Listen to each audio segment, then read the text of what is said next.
Bueno, esto es una Honda Odyssey 2012. Tenemos un ruido muy característico de estos motores.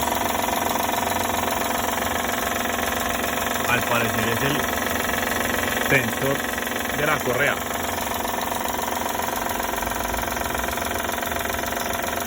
Y de una vez miren acá. Uy, está botando el aceite